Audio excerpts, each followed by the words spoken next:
here in Australia. So that includes lorikeets, rosellas, cockatoos, cockatiels, budgerigars. When you say cockatoo, this species is probably the one that most people think of. Have a look underneath their wings and see if you can spot the soft yellow feathers in there. Their beautiful crest that gives these birds name. This is a sulphur-crested cockatoo. This one's name is Cloggy. And these are a really long-lived species, so they can live up to 100 years. They're also the loudest of the entire parrot family.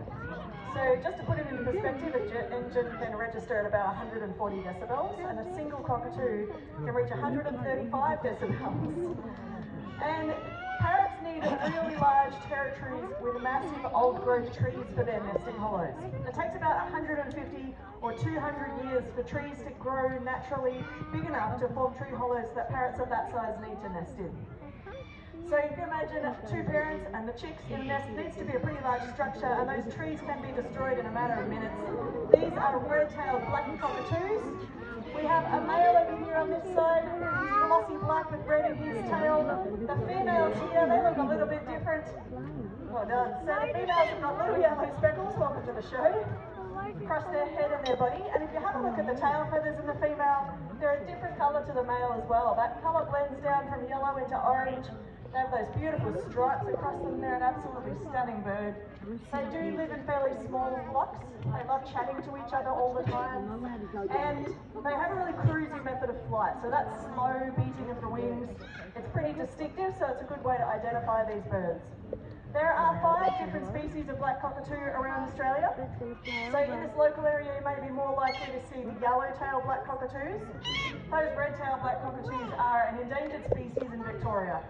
So we need to look after their habitat too. They only feed from native plants, and they help disperse the seeds of those native plants as well. So they're really useful for the environment. Now, parrots occupy lots of different habitats all around Australia. So you can find them in the rainforest, unsurprisingly, but you can also find parrots in the woodlands, even in the deserts in the centre of Australia. So if you imagine the dry deserts in the middle of Australia with red sand, there are some parrots there whose colours help them to blend in really well. And we are being joined on the fence here by a pink cockatoo. I'm hoping he's going to come a little bit further out if he's feeling brave. Some of you might be able to spot him sitting back there on the fence. And you can hear that call that he's making as well. So he's actually doing a little bit of alarm calling. He has spotted a wild wedge-tailed eagle up there in the sky, and he has decided he maybe doesn't want to fly out in the open air while the angel of death is flying overhead. What he's doing, it looks really sassy, but that head bobbing and that alarm calling is actually him letting all the other parrots know in the area that there is a wild predator up there. So those wedge-tailed eagles can be identified by the shape of their tail. When they're really high up in the sky, it's not that easy to pick the size of the bird, but it's a really distinctive tail shape. Oh, now cockatoos decided to be brave after all. How cool is that? Have a look at his crest, you can see those beautiful colours in there. Well done, my friend. I don't know if you quite intended to land all the way over there. So he's got colours of orange and yellow and red in the middle of his crest. And all cockatoos have got a crest. That's the mobile feathers on the top of their head. They can raise and lower them for communication and expression.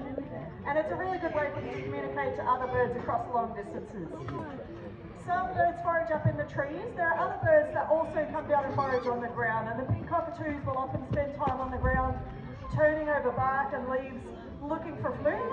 So they eat lots of seeds and nuts and roots and things as well. And you might be able to find some food while he's down there too. Parrots have all got really powerful beaks as well. So they use those powerful beaks to manipulate objects in their environment.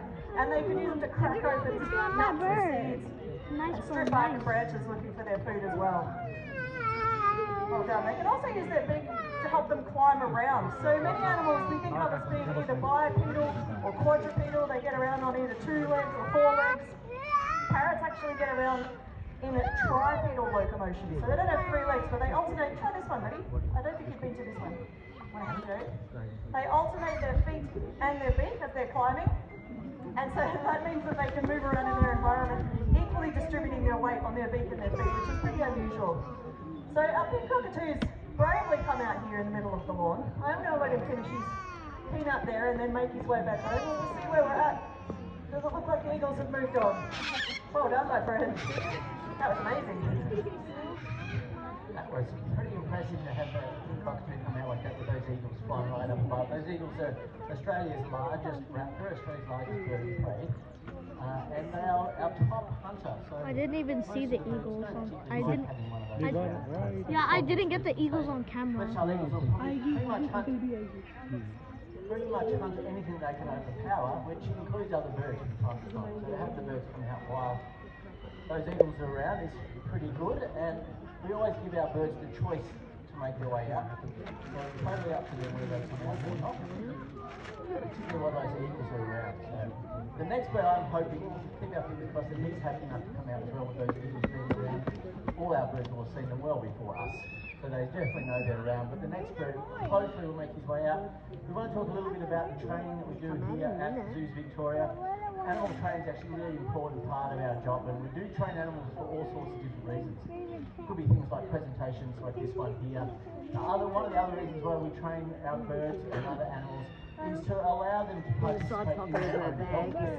When you have an animal that will voluntarily participate in things like medical treatments and medical procedures, it makes those things much easier on the animals themselves, and they tend to recover a lot better and a lot faster if they're involved in their own recovery. It's also a bit easier on us, makes our job a little bit easier, and the job of the vets is easier as well. After the bird that we're about to meet was actually brought into the vet hospital here at Healesville Sancuary around about 15 years ago. He was found on the side of the road with a broken wing. The vets could fix the wing, but he wasn't suitable for release back out into the wild. So he's been living with us here at Spirits of the Sky ever since. And he's been a part of our show for the last 15 years. I'd like to introduce you to Kevin. Kevin! The long-billed gorilla. Now, because Kevin came down to us after having a broken wing, we needed to make sure that wing was working properly and that we could exercise the wing. So one of the first behaviours we trained Kevin to do was to open his wings. Whoa! He actually listened. Left and right are nice and balanced, and we can see the feather condition on those wings. We check the rest of his feather condition by asking him to turn around. Oh! Check the back and front. He actually did. Occasionally we need to have a look at his feet, so he asked for his right foot and his left foot. Whoa, he did do it. And the last behaviour we'd like to have a look at today is a really important behaviour, and that is to step up. Now that stepping up behaviour is really important for a number of reasons. First of all, it allows us to be able to move Kevin around. If we need to move Kevin, he's quite happy sitting on the hand, and we can move him wherever we need to move him. We can ask him to step off our hand onto different things like a set of scales, which means we can monitor his health through his weight, which is really important.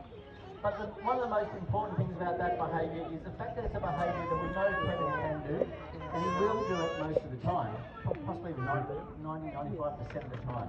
The reason why that's really useful to us is because it allows us to use that behaviour as what we call a consent behaviour.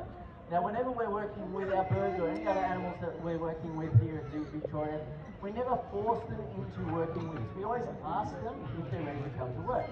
People often ask us, how do we do that? Well, that's how. We find a behaviour that we know they can do and are very likely to do.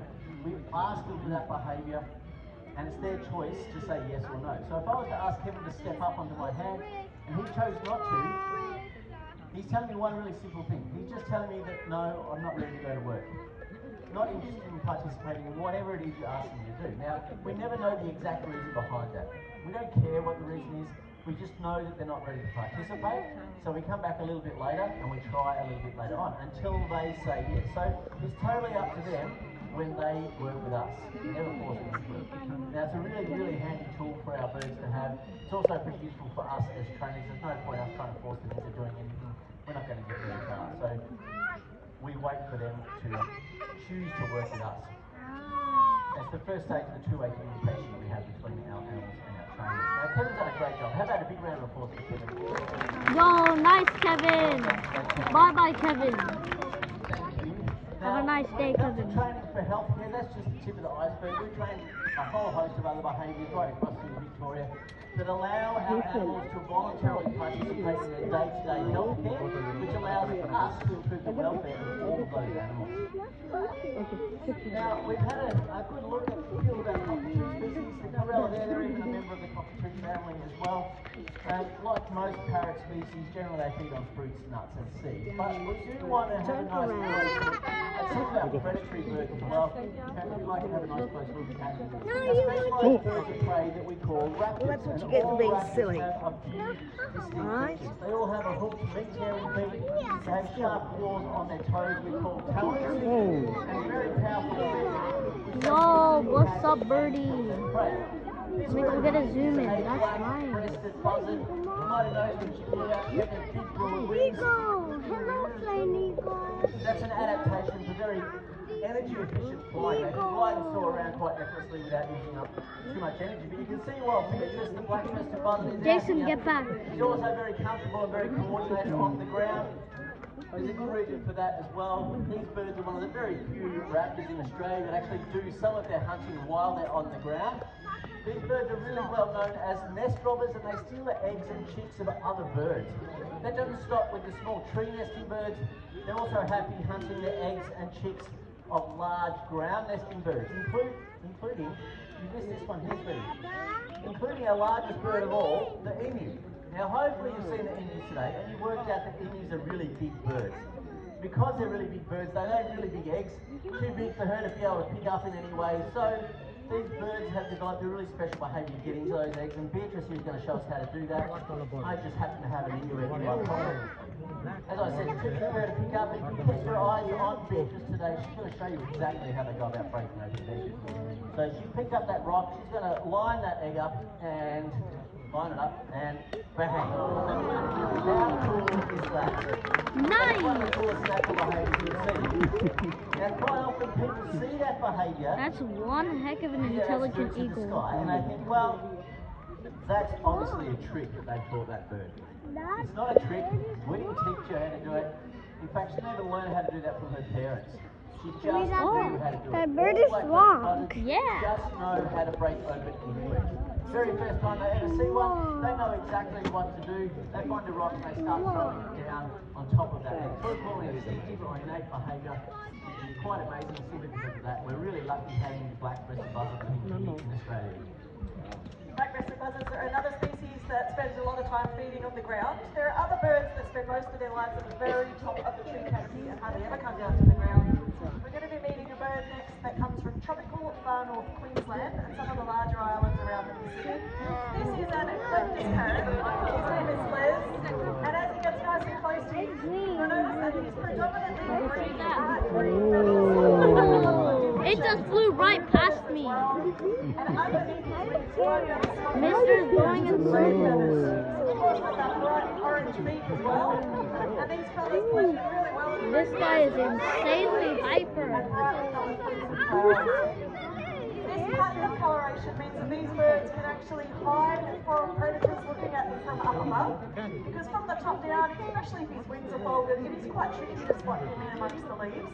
Keeps his brightest colours of all hidden on the underneath of his wings. And the reason why he can afford to show off the colour there is because the female eclectus parrots live lower down in the rainforest. And when the males fly overhead, they need to be able to spot them. So that coloration in their wings makes it really easy for the girls to pick the boys out. Well done, buddy. Now, the reason why the males spend so much time at the top of the canopy is because that's where the food is. And they're collecting food for 4 or 5 females and delivering that to them in their nesting hollow. Don't worry about the girls though, they're actually receiving takeaway from 4 or 5 different males, and then they just choose the partner that brings them the best snack. So Les has decided to come back on out again. He's doing a little bit of a wider circle than we had hoped. Looks like he's popped himself up into a tree. And there you can see some of that camouflage that I was talking about, how tricky it is to spot them.